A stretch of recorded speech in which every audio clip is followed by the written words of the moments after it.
आपने कभी सोचा है कि Mister Beast, Elvish Yadav, Carry Minati, Kylie Jenner जैसे लोग एक्टर्स या पॉलिटिशियंस नहीं हैं, फिर भी इनकी पावर इतनी ज़्यादा क्यों है कि एक पोस्ट से कंपनीज का फ्यूचर चेंज हो जाता है, एक ट्वीट ट्रेंड बना देता है और कभी कभी गवर्नमेंट्स तक को रिएक्ट करना पड़ता है, जबकि कुछ साल पहले तक ये बिल्कुल नॉर्मल लाइफ जी रहे थे। तो सवाल ये है, इन्फ्लुएंसर्स इतने पावरफुल कैसे हो गए कि सेलिब्रिटीज़ भी उनसे पीछे रह गए।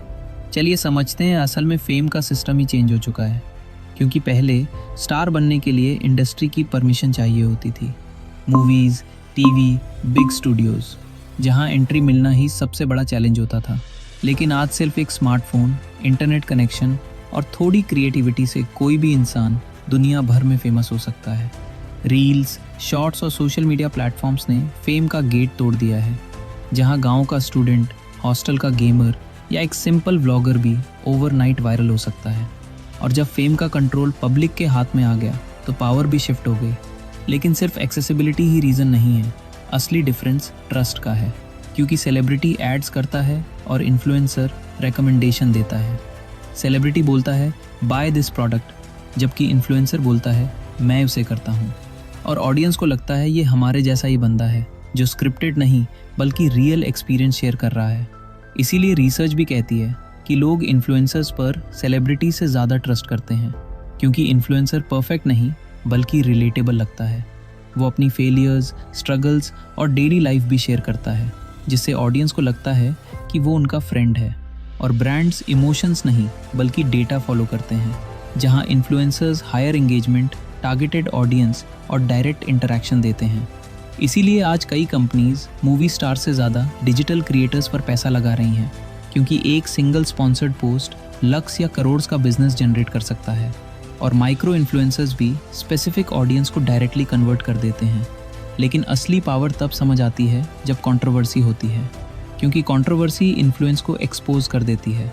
इंडिया में एल्विश यादव जैसी पर्सनैलिटीज़ का फैन बेस इतना स्ट्रांग है कि उनके supporters social media trends decide कर देते हैं। कैरी मिनाती का एक रोस्ट वीडियो पूरा इंटरनेट हिला देता है और मिलियंस लोग एक ही टॉपिक पर बात करने लगते हैं। ग्लोबली देखो तो मिस्टर बीस्ट एक वीडियो में करोड़ डोनेट करता है और पूरी दुनिया उसकी जेनरोसिटी को डिस्कस करती है। काइली जेनर के एक पोस्ट से प्रोडक्ट्स मिनट्स में सेल आउट हो जाते हैं और कई बार इन्फ्लुएंसर्स के स्टेटमेंट्स पर गवर्नमेंट्स तक क्लैरिफिकेशन देनी पड़ती है, जो सिर्फ पॉपुलैरिटी नहीं बल्कि मास इन्फ्लुएंस का क्लियर प्रूफ है। इसके पीछे एक और पावरफुल रीज़न है, डेली कनेक्शन। क्योंकि सेलिब्रिटी को आप सिर्फ मूवी रिलीज पर या एड्स में देखते हो, जबकि इन्फ्लुएंसर रोज़ स्टोरीज, लाइव स्ट्रीम्स, कमेंट्स और रिप्लाईज के थ्रू इंटरैक्ट करता है। और ये वन वे फेम नहीं बल्कि टू वे रिलेशनशिप बन जाता है, जहां ऑडियंस फील करती है कि उनकी वॉइस मैटर करती है। इसीलिए साइकोलॉजी सिंपल है, जितना ज़्यादा एक्सपोजर उतना ज़्यादा इन्फ्लुएंस। सेलिब्रिटी को आप देखते हो पर इन्फ्लुएंसर से कनेक्ट करते हो, और यही कनेक्शन उन्हें रियल वर्ल्ड पावर देता है। इसी वजह से आज इन्फ्लुएंसर्स सिर्फ एंटरटेनमेंट नहीं बल्कि ट्रेंड्स क्रिएट करते हैं, पब्लिक ओपिनियन शेप करते हैं, इलेक्शंस पर डिस्कशन इन्फ्लुएंस करते हैं, प्रोडक्ट्स लॉन्च करके $1 बिलियन बिजनेसेस बना देते हैं, और कभी कभी ब्रांड्स को बॉयकॉट या वायरल भी करवा देते हैं। एक वायरल वीडियो किसी अननोन इंसान को ओवरनाइट सुपरस्टार बना देता है, और एक मिस्टेक उसका करियर इंस्टेंटली डिस्ट्रॉय भी कर सकती है। मतलब पावर फास्ट भी है, अनप्रेडिक्टेबल भी और डेंजरस भी। और एंड में सच यही है कि फेम का सिस्टम कम्प्लीटली चेंज हो चुका है। अब स्टार वो नहीं जिसे इंडस्ट्री बनाए, बल्कि वो है जिसे इंटरनेट चूज़ करे।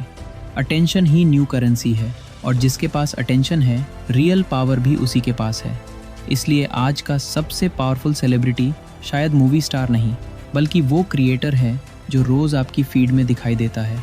अगर आपको ये वीडियो अच्छी लगी हो तो लाइक और कमेंट करना मत भूलना। Thank you so much.